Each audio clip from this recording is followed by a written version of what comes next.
नमस्कार प्यारे बच्चों, आज आप लोगों को भूगोल के पहले पाठ का वितरण के मानचित्र कि आगे मैं आप लोगों को समझाने जा रहा हूं। आप लोग ध्यान से देखिएगा। इसके पहले आप लोगों को पढ़ाया गया कि वितरण के मानचित्र किसे कहते हैं और कौन कौन सी प्रमुख पद्धतियां हैं जिससे मानचित्र को दर्शाया जाता है। तो मानचित्र दर्शाने के लिए 3 प्रमुख पद्धतियां हैं: बिंदु पद्धति, क्षेत्रघन पद्धति और समघन पद्धति। इसके बारे में आप लोगों को बताया कि क्षेत्र अध्ययन किसे कहते हैं, समघन पद्धति किसे कहते हैं। आज आप लोग बताने जा रहा हूं मैं कि समघन और क्षेत्रघन पद्धति में क्या अंतर है। समघन और क्षेत्रघन पद्धति में अंतर। तो पहला पॉइंट आप लोग ध्यान करेंगे प्यारे बच्चों कि संलग्न वितरण वाले चरांक माने घटक का वितरण दर्शाने के लिए समघन पद्धति का उपयोग किया जाता है।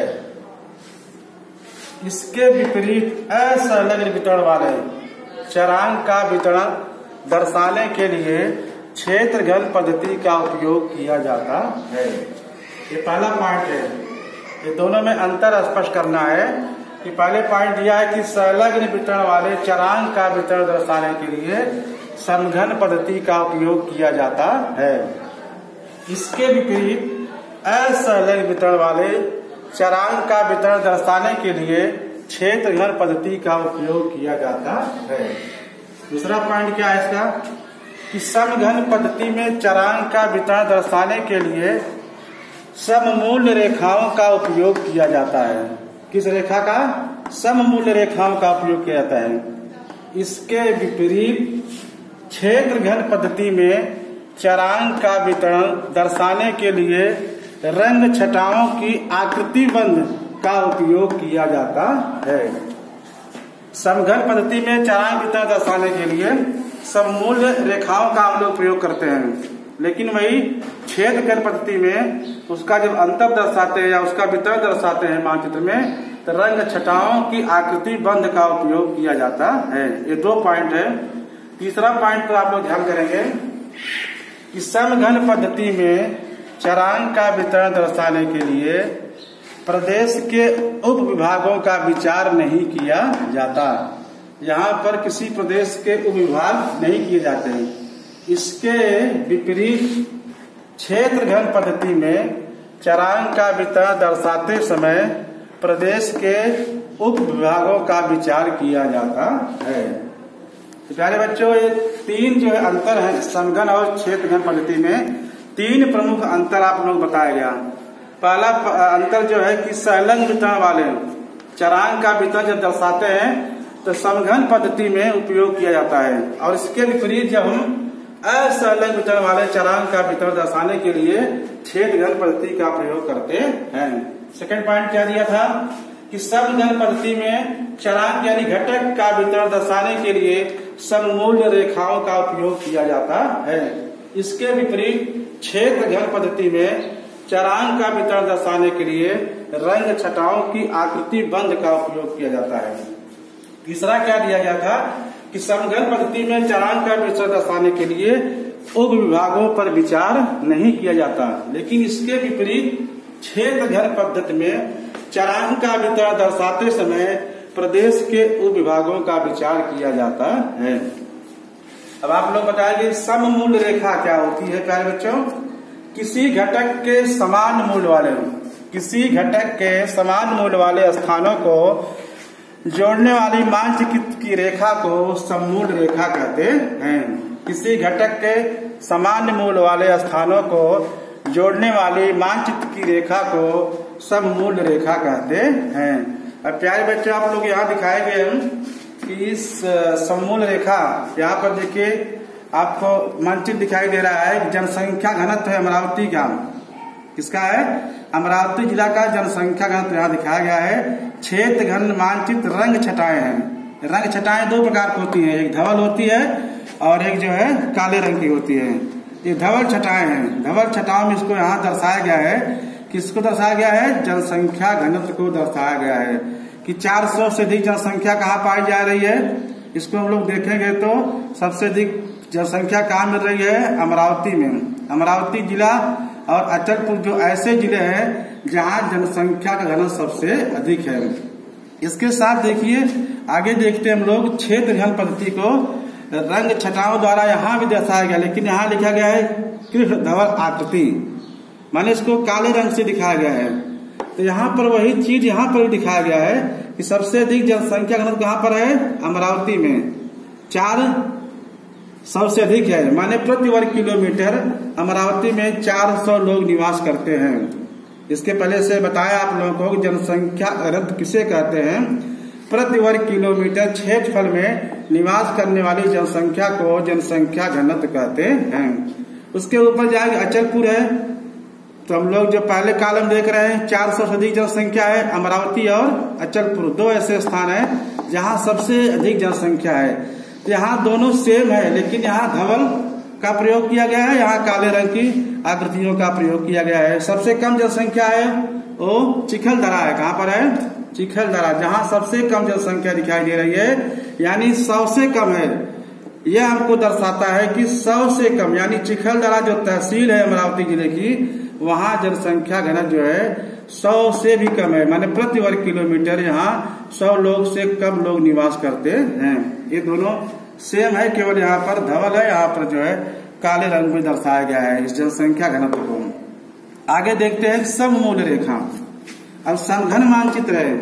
प्यारे बच्चों ध्यान से देखिए मानचित्र को। समघन माने सममूल रेखाओं, किसी घटक के समान मूल स्थानों को जोड़ने वाली मानचित्र की रेखा को सममूल रेखा कहते हैं। अब देखिए रेखा यहाँ जोड़ रही है।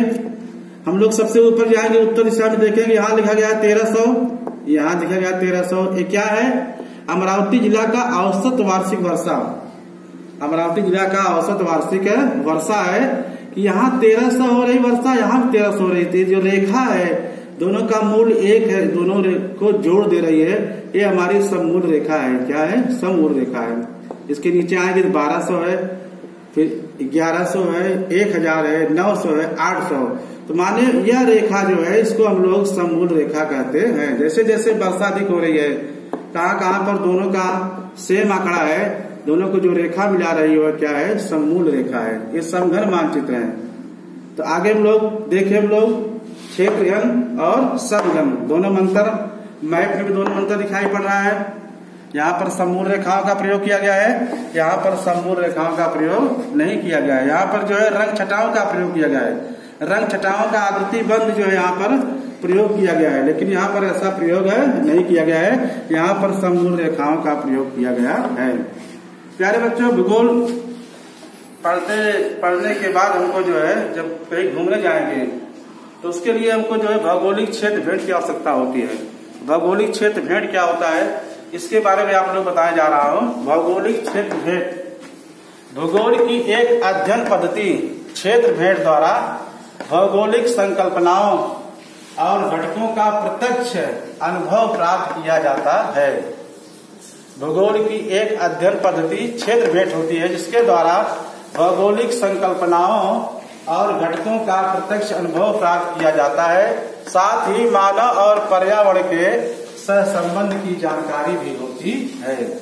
अब कहीं लोग क्षेत्र अध्ययन करने जाएंगे, सबसे पहले उसकी पूर्व तैयारी होनी चाहिए। आप कहीं भी जाओगे तो सबसे पहले उस पूर्व तैयारी करनी पड़ती है। जैसे एक परीक्षा जब होती है, जब एग्जाम आता है तो हम सभी को पूरी तैयारी करनी पड़ती है। परीक्षा से पहले हम क्या क्या करना है वो हमको तैयारी करनी पड़ती है। हम लोग सुबह स्कूल आते हैं तो पहले पूर्व तैयारी कर लेते हैं, शाम को ही कौन कौन से बुक ले जाना है, आज टाइम टेबल क्या है, कैसे पढ़ना है, इसको पूर्व तैयारी करते हैं। आइए देखते हैं क्षेत्र भेंट की पूर्व तैयारी।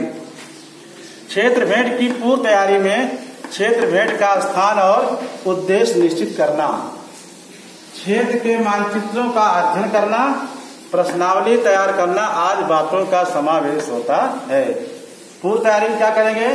सबसे पहले वह स्थान है उसका उद्देश्य निश्चित करना कि हमको कहाँ जाना है, और फिर क्षेत्र के मानचित्रों का अध्ययन करना पड़ता है कि ये क्षेत्र कहाँ पर है। कैसे मालूम पड़ेगा हमको? मानचित्र के माध्यम से। हम जो है अपने देश में कहीं पर जाएंगे या विश्व में कहीं जाएंगे तो हमको कहाँ जाना है उसकी जानकारी किससे प्राप्त होती है? हमको मानचित्र के द्वारा प्राप्त होती है। इसके साथ साथ हम लोग प्रश्नावली तैयार करेंगे कि हम लोग जब जाएंगे तो वहाँ क्या क्या लिखेंगे, कौन कौन से प्रश्न तैयार करेंगे। इसके लिए हमको पहले से प्रश्नावली तैयार करना पड़ता है। क्षेत्र का चुनाव, तीसरा पॉइंट दिया है क्षेत्र का चुनाव। क्षेत्र भेद के क्षेत्र का चुनाव करते समय स्थानीय परिस्थिति की जानकारी लेना और आवश्यक अनुमति पत्र प्राप्त करना आवश्यक होता है। जिस क्षेत्र में हम लोग जा रहे हैं चुनाव किए, जैसे किसी बस्ती में गए हम लोग उसका क्षेत्र अध्ययन करना है, या किसी हम लोग बाजार में गए उसका अध्ययन करना है, या किसी गांव में गए उसका अध्ययन करना है, तो सबसे पहले वहाँ की स्थानीय परिस्थिति क्या है, वहाँ का भौगोलिक वातावरण कैसा है, उसकी जानकारी लेना बहुत जरूरी होता है। और आवश्यक अनुमति पत्र, अगर किसी आप गांव में जा रहे हैं, आपको गांव का अध्ययन करना है, तो सबसे पहले वहाँ का जो गांव का मुखिया होता है, जो प्रधान होता है, उससे हमको अनुमति लेनी पड़ती है और तब जाकर के हम उस क्षेत्र का चुनाव करके उसके बारे में जानकारी प्राप्त कर सकते हैं। उपयुक्त सामग्री, अगला पॉइंट है क्षेत्र भेद के लिए लेखन पुस्तिका, नमूना प्रश्नावली, पेन, पेंसिल, मापन पट्टी, टेप, दिशा सूचक यंत्र, नमूना संकलन के लिए थैली, मानचित्र, कैमरा, दूरबीन आदि वस्तुएं साथ में रखना चाहिए। हम जब कहीं पर जा रहे हैं क्षेत्र अध्ययन करने के लिए या भौगोलिक क्षेत्र भेद में, हमको लेखन पुस्तिका, नमूना प्रश्नावली, पेन, पेंसिल, मापन पट्टी, टेप, दिशा सूचक यंत्र जो हमको दिशा बताता है, और नमूना संकलन के लिए इकट्ठा करने के लिए एक थैली, दूरबीन, कैमरा आदि वस्तुओं को साथ में हमको ले जाना चाहिए। क्षेत्र भेद के समय आवश्यक सावधानियां, अगला पॉइंट है क्षेत्र भेद के समय क्या आवश्यक सावधानी बरतनी चाहिए। क्षेत्र भेद के समय शिक्षकों की सभी सूचनाओं का पालन करना चाहिए।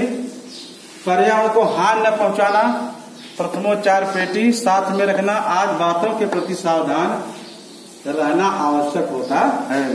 कहीं हम लोग क्षेत्र भेद करने जा रहे हैं तो सबसे पहले शिक्षक द्वारा जो सूचना दी जाती है उस पर हमको विशेष ध्यान देना चाहिए, और जहाँ जा रहे हैं वहां पर जो पर्यावरण को हानि न पहुंचे ऐसा हम लोग काम करें जिससे कोई पर्यावरण पर हानि न पहुंचे। प्रथमोपचार पेटी अपने साथ हमेशा लिए रहना चाहिए। कहीं कोई चोट लग गई या कुछ हो गया तो उसके लिए सबसे पहले प्रथमोपचार पेटी हमको अपने साथ रखना चाहिए, और बहुत सारी बातों पर हमको सावधानी पूर्वक अध्ययन करना चाहिए। ये भौगोलिक क्षेत्र भेद था। और वितरण के मानचित्र में जो है हम लोग जो बताया आप लोग को समघन और क्षेत्रघन पद्धति में अंतर, 3 पॉइंट यहाँ दिए गए, 3 पॉइंट में आप लोग को अंतर समझाया गया और मानचित्र के माध्यम से बताया गया। ये जो है क्षेत्रघन के दोनों मानचित्र हैं, ये अलग जो है रंग छटाव दर्शाया गया है और ये दूसरे रंग छटाव दर्शाया गया है। सेम क्रिया दोनों में है, जो यहाँ दर्शाया गया है वो यहाँ दर्शाया गया है। यहाँ जनसंख्या घनत्व है और यहाँ पर जनसंख्या घनत्व है। यहाँ पर क्षेत्र रंग छटाए हैं, सफेद कर सकते हैं, और यहाँ पर जो है फिर धवा आकृति बंद है, माने काले रंग से इसको दर्शाया गया है। तीसरा क्या है, समघन पद्धति है।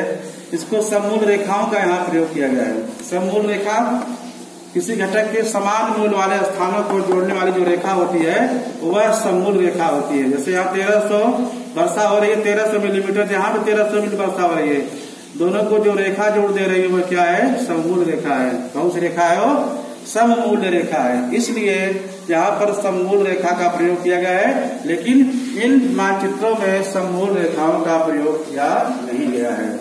तो प्यारे बच्चों, इसको ध्यान से आप लोग देखेंगे और इसको अपने कॉपी पर लिखेंगे और इसका जो है आप लोग अध्ययन करेंगे, इसको याद करेंगे। इसके साथ जो भौगोलिक क्षेत्र भेद है उस पर विशेष ध्यान देंगे, और साथ साथ जो आज का जो घर काम है, गृह कार्य, पहला है समघन और क्षेत्रघन पद्धति में अंतर स्पष्ट कीजिए। दूसरा है भौगोलिक क्षेत्र भेद का महत्व स्पष्ट कीजिए।